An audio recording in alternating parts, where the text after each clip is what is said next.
Hello everybody. So we have been discussing distillation for so long, and in the last class you were firstly we had given you introduction. After the introduction, then in the last class the basic parameters and how to decide upon the pressure and other parameters, those things were discussed. Okay. So today we will first be going to discuss the theoretical number of stages, then the actual number of stages, and after the actual number of stages this how to decide the optimum reflux ratio and so on and so forth. So, therefore, just a recapitulation, if you remember, it was told to you that the process design in this case, it is a equilibrium stage approach, where we decide that how close we are to the equilibrium, and based on the equilibrium and the operating line, we decide the number of stages.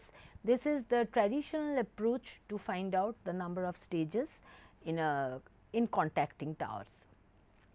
So, therefore, we would find the number of theoretical stages in this particular session, the contact required for the desired extent of separation.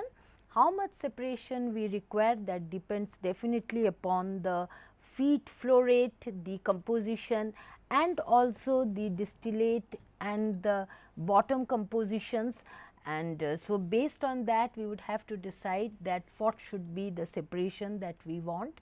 And after the theoretical stages, after we have estimated the number of theoretical stages, then we would go for calculating the number of actual stages that we require in a tray column, or the packing depth that we require for packed columns. The actual depth or the actual number of stages, that would correspond to the separation that we have achieved with the estimated number of the theoretical stages of contact. Quite naturally, this is going to depend upon the efficiency of contacting. So, therefore, we will be discussing the efficiency, and then we are going to discuss, and finally, after that we would go for the sizing of the tower diameter and the tower height. So, therefore, as it was already mentioned, you need to know certain things, that certain things will be specified for you, and there will be certain other things which you have to decide in the course of the design in order to proceed. They will not be specified for your case. For example, the extent of separation, the feed conditions, they will be given to you. The composition of the feed definitely will be given to you. The distillate and the bottoms composition, that will also be specified, right. But you need to generate the equilibrium data. In order to find out the equilibrium data, you need to have information on the column pressure. Now, generally the column pressure, it is not specified. As a designer, you have to decide the column pressure. The basic considerations, they were already discussed in the last class, and it's quite evident that it was discussed both in the last and the last to last classes, that with increase in pressure, naturally separation becomes much more difficult, because the dew point curve and the bubble point curve, they come closer to each other. Then the reboiler and the condenser duties, they decrease, because the latent heat of vaporization is less. Quite naturally, if the dew point and the bubble point curves come closer, the condenser and reboiler duties become less. Then since at higher pressure there is a lower vapor density, and therefore, this column diameter is also less, and at the same time higher reboiler temperature and higher condenser temperatures are required with increase in pressure.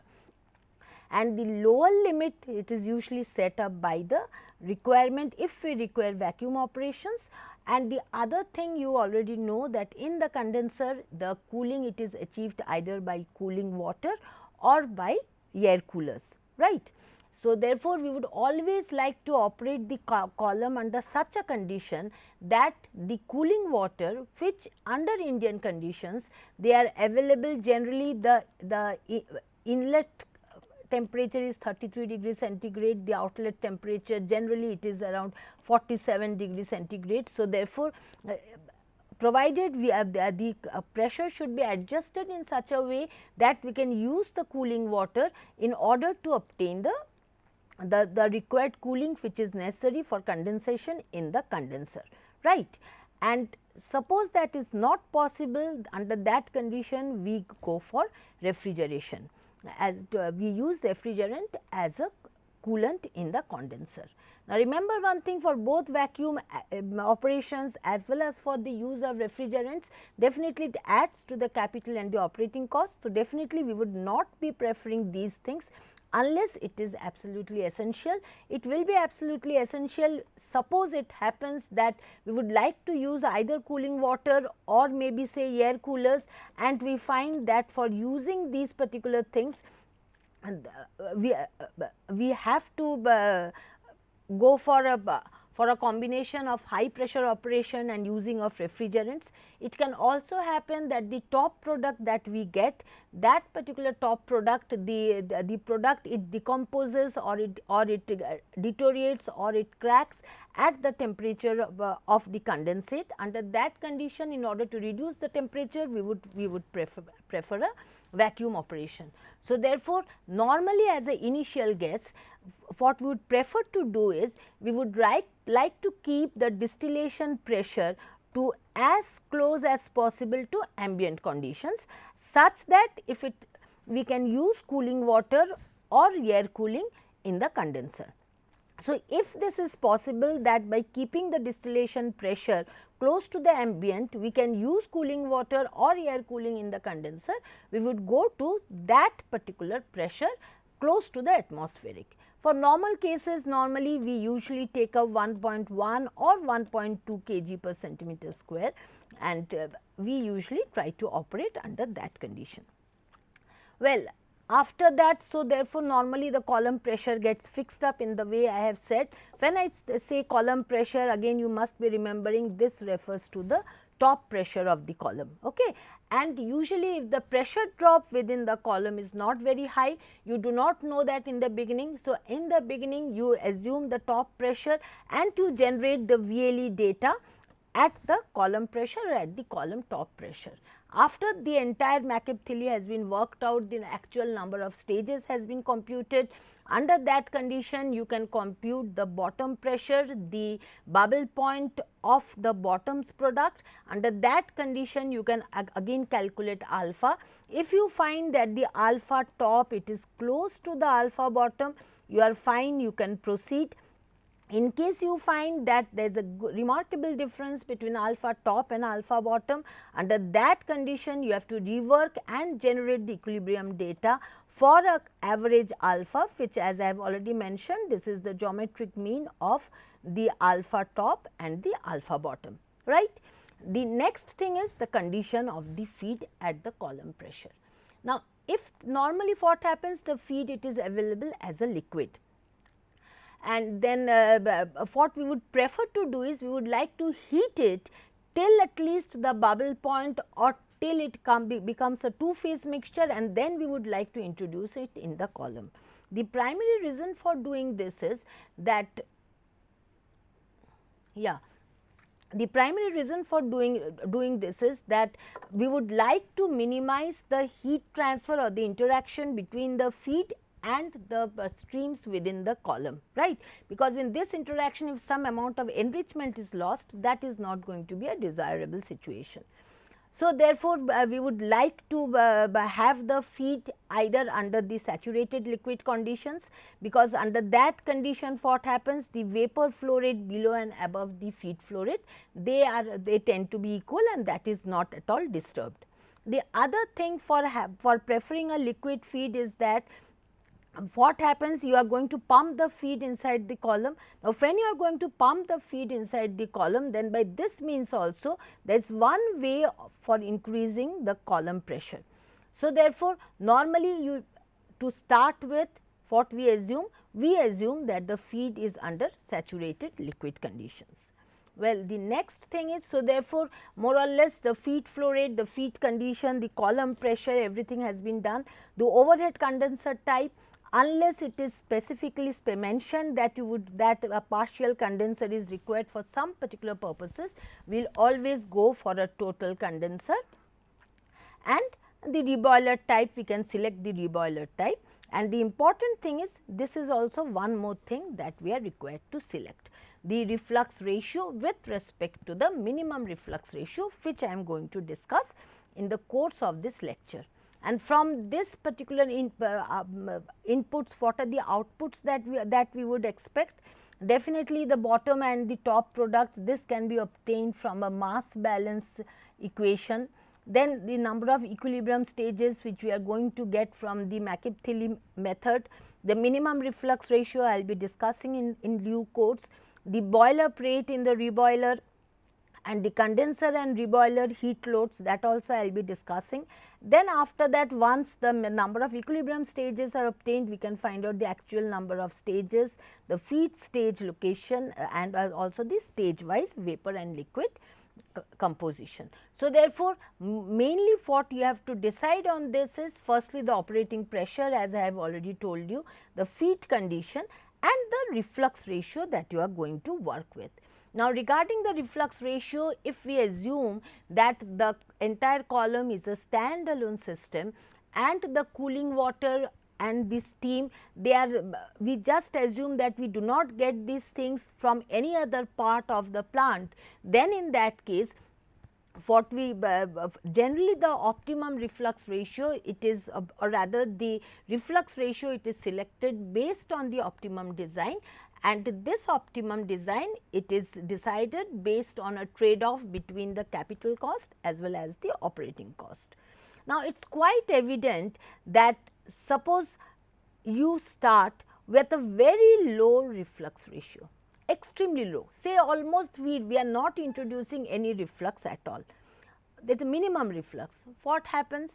Your separation, how the feed composition is fixed, how much amount of separation you have to achieve, you know.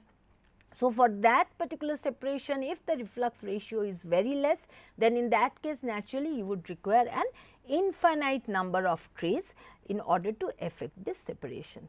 So, if you are requiring an infinite number of trays, naturally what happens?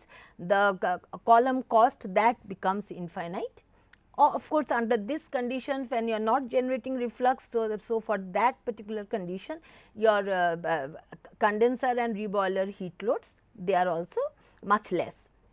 But the column cost is infinite because the number of trays that you require is infinite. Now, gradually you start increasing the reflux ratio. Whenever you start increasing the reflux ratio, in order to effect this particular separation, you would require lesser number of trays. As a result, your column height will be decreasing. As a result, the capital cost, this is the capital cost. So, therefore, the capital cost will also be decreasing in this way. But at the same time, you have to remember that what happens? You are generating more and more reflux. In order to generate more and more reflux, the condenser heat duty has to increase. Quite naturally, the reboiler heat duty has to increase. When you are generating more amount of reflux, naturally the vapor liquid traffic in the column increases, the reboiled vapor amount increases, so naturally the vapor liquid traffic in the column increases, and definitely that calls for a larger column diameter. So, therefore, as you are increasing reflux, we find initially there is a decrease in the cost, primarily because the number of trays necessary for bringing about this separation, and as a result the column height, that starts decreasing. But along with that, since the column diameter and the reflux reboiler and condenser heat duties, they are increasing. So, therefore, this decrease occurs till a particular limit, and after that the capital cost starts increasing. On the other hand, if you consider the operating cost, and when you are increasing the reflux ratio, naturally more and more amount of reflux is generated. When more and more amount of reflux is generated, so naturally the heat duty in the condenser increases. When the heat duty in the condenser increases, the amount of coolant in the condenser increases, the cost of coolant in the condenser increases.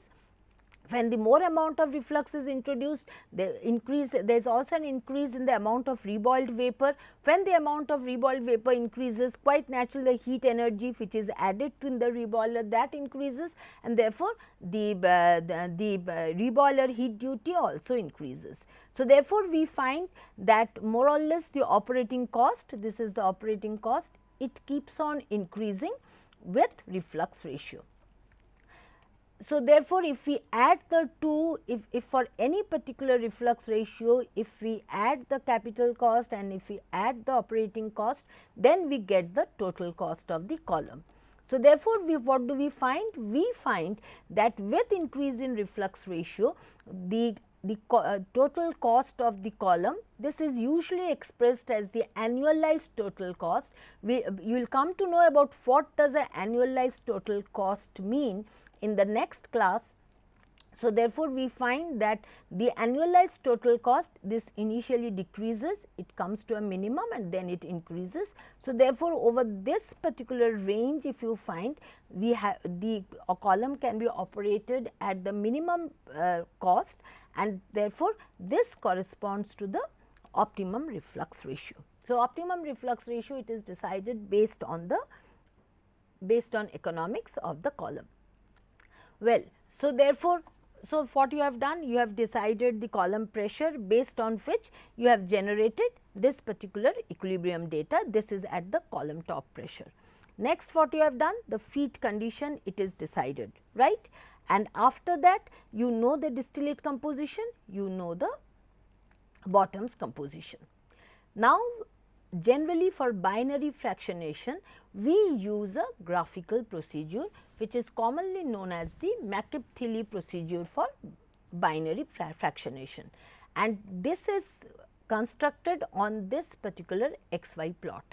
Now, this McCabe-Thiele procedure, it is based on certain assumptions, due to which the constructions becomes much easier, and therefore, we can approach, or rather we can find out the total number of ideal stages by the graphical procedure. What are the assumptions? First thing is, we assume that both the components, they have nearly the same molar heat of vaporization. So therefore, whatever heat it is absorbed by the liquid in vaporizing, this is released by the vapor while it is condensing. Quite naturally, as a result of that, this particular procedure, it does not include the detailed thermal balances, and it also neglects the sensible heat changes, heat of mixing and heat loss from the column. So therefore, this particular procedure, it does not include energy balance, it just includes the mass balance, the overall mass balance as well as the component material balance. Just on these two, the entire process, it is based. The heat duties, they are just used in order to determine the condenser heat duty, which has been designated as QC, and the reboiler heat duty QR. Other than that, we do not use this, and we find out that for each particular R, there is a corresponding ideal number of stages which will be required for separating the feed of composition XF into a distillate composition of XD and a bottom product composition of XB. Well, so therefore, what we do initially, what we have done, we have constructed the equilibrium curve. After the equilibrium curve, we are required to construct the operating lines. What are these operating lines? These operating lines, they relate the liquid composition on any particular stage. So, suppose we take this as the nth stage. So, therefore, in this particular nth stage, what happens? The liquid which falls down. This liquid, it is designated as L and Xn. Now, let me tell you, since we assume equal molar counter flow. So, therefore, for a saturated liquid feed, the liquid molar flow rate in the enrichment section of the column is equal. The liquid molar flow rate in the stripping section of the column is equal. In the enrichment section, it is denoted by L. In the your bottom section, it is denoted by L bar. For a saturated feed, we know it is quite evident that L bar equals to L plus F. The vapor flow rate from this particular stage N, this is designated as V, and the composition, it is designated as Y n. in this case. Okay. So, therefore, the subscripts they denote the tray number from which the stream has been generated. This is number 1. Number 2, you have to remember that these columns, they usually the trays are numbered from the top. So, therefore, the top tray is 1, this next tray is 2, and in this particular way it proceeds towards the bottom, right. So, therefore, if we observe this particular part, then in that case what do we see? We find out that for any particular tray n, say in the enrichment section, we find that the liquid which is falling down, as I have said, that is n, the vapor the composition is xn, the vapor which is entering this tray n, naturally it is entering from the n plus 1th tray. Vn plus 1 is definitely equals to Vn. Vn is the vapor which is leaving this particular tray n. The composition is Yn plus 1, right. And here we know that this is D and the composition is Xt. So, therefore, if we have a material balance around this particular part, so therefore, under that condition, what do we know? We know that here V is entering, L is coming down, from here D is coming out. So, therefore, if we make a material balance around this particular part, we can, the overall material balance gives us this, and the component balance it gives us Lxn plus dxd equals to Vyn, right. From here, Vyn plus 1, right. Now, from here if you divide it and then you get L by D equals to R in that particular way, I will not be going into the details, plus xd, this becomes R plus 1 into Yn plus 1, from where we get the equation of the operating line in the enrichment section operating line. We get this as Yn plus 1 equals to R by R plus 1 xn plus xd by R plus 1. So, what does this show? It shows that the enrichment, if the reflux ratio is constant, then this is the slope of the enrichment line and this is the intercept of the enrichment line. And for xn equals to xd, what happens? You can very well understand Yn plus 1 equals to xd. So, therefore, one point on this particular line that is going to lie on the, diagonal curve. So, therefore, this point, this corresponds to the point of xd, xt. And the other thing, suppose now we consider the bottom section. For the bottom section, then in that case, in the same way, for the bottom section usually we denote the tray numbers with m, and in that particular case the liquid which will be falling into this bottom section, that is L bar, the vapor which is rising from the bottom section, that is V bar, the composition is say Ym plus 1, this is Xm, and here from here the thing which is coming out, that the flow rate is B and this is Xb.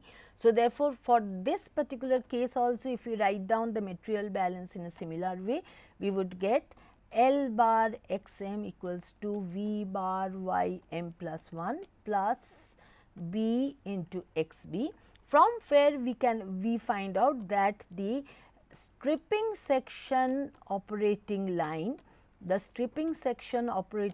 equation can be given as the L bar by L bar minus B Xm minus B by L bar minus B into Xb.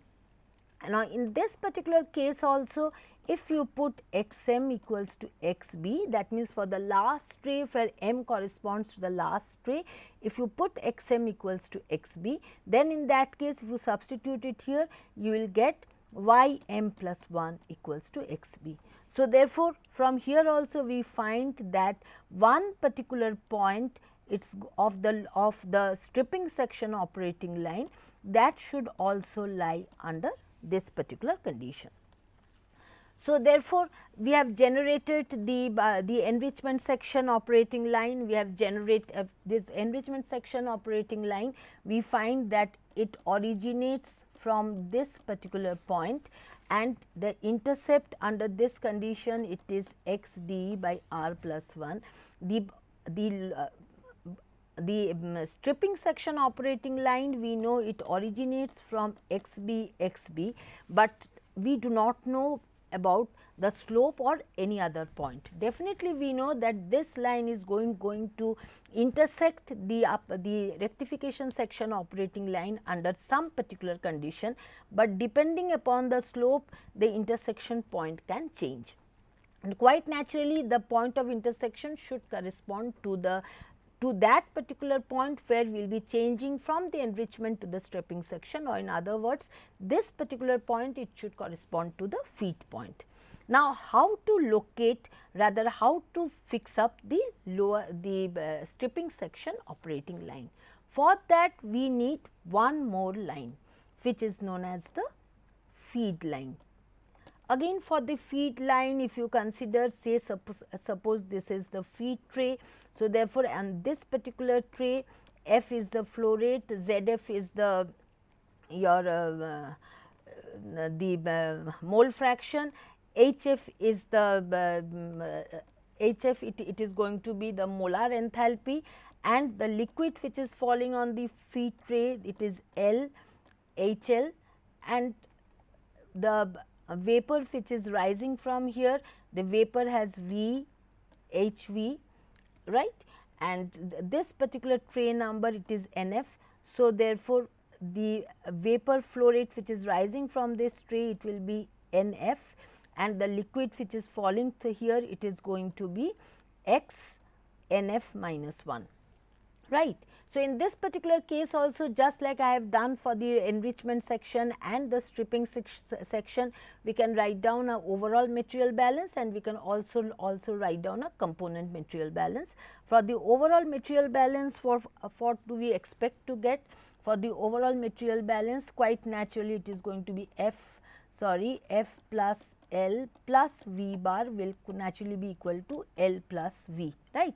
F is entering from here and L it is falling from the top, and V is which V bar is rising from here, and then so we can write this down.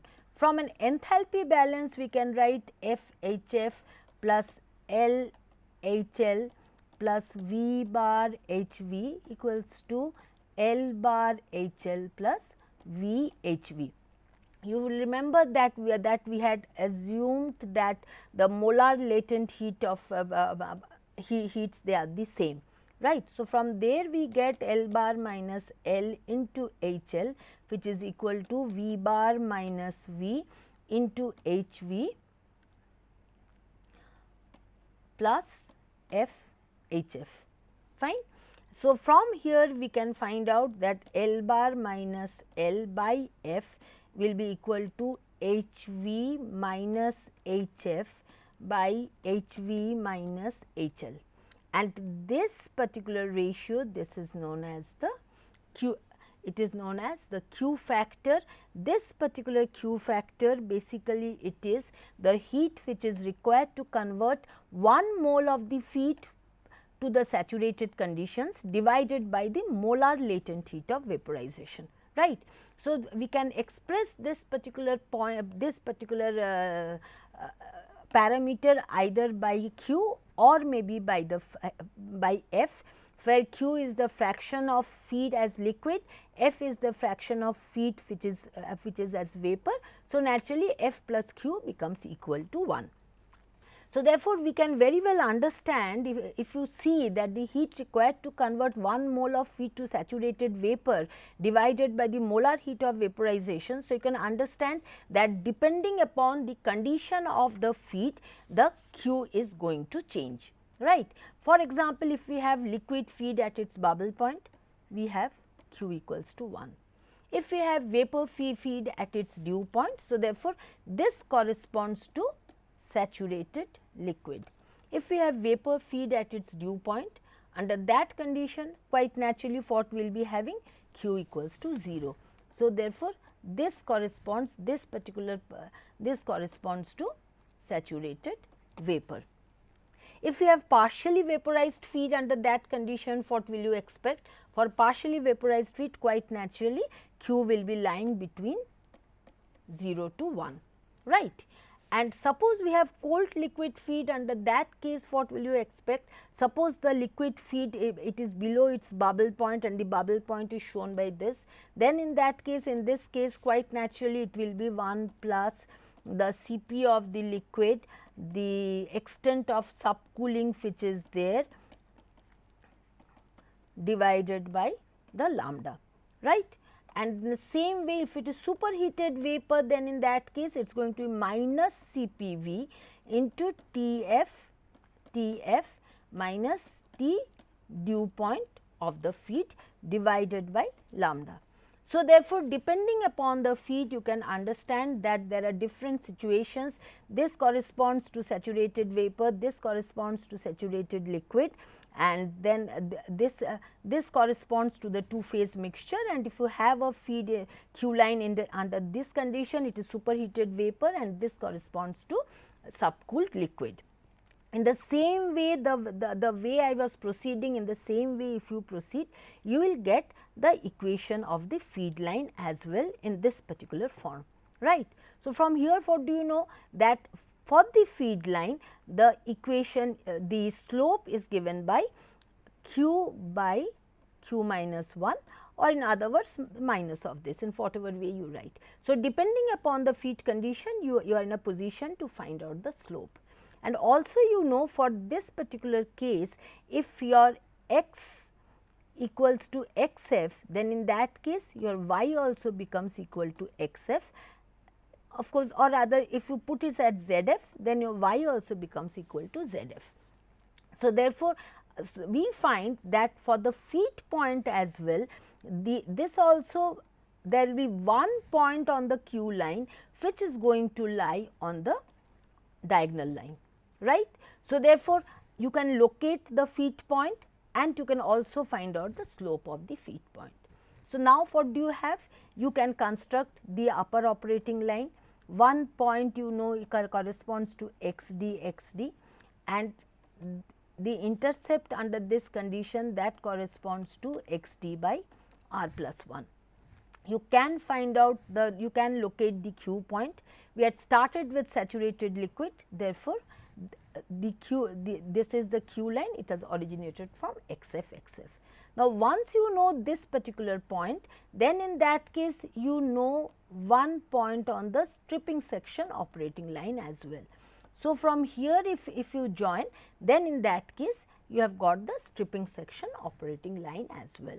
Moment you have got everything, now you know that at each particular stage what happens, since it is an ideal state. So, therefore, the streams which are leaving the ideal stage, quite naturally they will be lying on the equilibrium curve, and the operating line. So, therefore, the change in composition, this will be varying from the operating line to the equilibrium curve. So, therefore, in this particular way, if you start dropping the stairs, then in that case you would each particular step that you are generating, that corresponds to a single ideal stage. So, therefore, we start from this point which is xd, we start dropping the staircases. This particular staircase construction is made between the operating line of the enrichment section and the equilibrium curve. Simultaneously, we can also start from here, and we find that if we are dropping in this particular way, then at the point of intersection we change over from the enrichment section operating line to the stripping section operating line. So, in the enrichment section we find that the staircases are constructed between the enrichment section operating line and the equilibrium curve, and moment we cross this point of intersection, these steps are constructed between the stripping section operating line and the equilibrium curve, right. So, in this particular way we can construct the number of steps, and usually we find that we might not end up in an integral number of stages when we start from xd and end up in xb. Here itself you can find that we could not end up here. So, under that condition naturally a fractional stage is not possible. So, therefore, we round it off and we go to the next higher number of stages. In that way we complete it off. Now, there is one other thing. For when you are designing a new column, definitely what we would be doing, we would be having this particular crossover just at the point of intersection. But suppose we have started with an existing column. Now, in an existing column naturally the location of feed entry will depend upon the nozzle that is fitted with the column shell. We cannot make another nozzle just to introduce the feed. Now, for such a case, remember, feed can be introduced anywhere between this particular zone, right. Suppose the feed is introduced somewhere here. Under that condition, what we do, the steps they are drawn between the upper operating line and the equilibrium curve till this much, and after that we shift over and draw the steps between the lower operating line and the equilibrium curve. Also, we can introduce the feed under this condition. For such a case, we would be drawing the steps with the upper operating line and the equilibrium curve till this point, and then we will be shifting to the lower operating curve. For both these cases, you find that we have started with the same top and bottom composition, same condition of the feed, but in both cases we find what are the number of steps 1, 2, 3, 4, 5, 6. This case also it is 1, this is 2, this is 3, 4, 5, 6, almost 7. But if we make the crossover at the point of intersection, then definitely we find that throughout the entire range, the operating curve is furthest from the equilibrium curve, and as a result we will be having the minimum number of trays.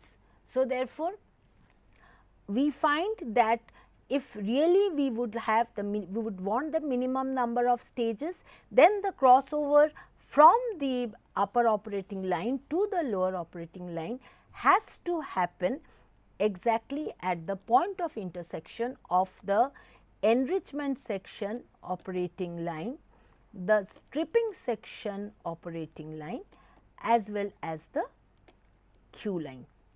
This is going to give us the best design.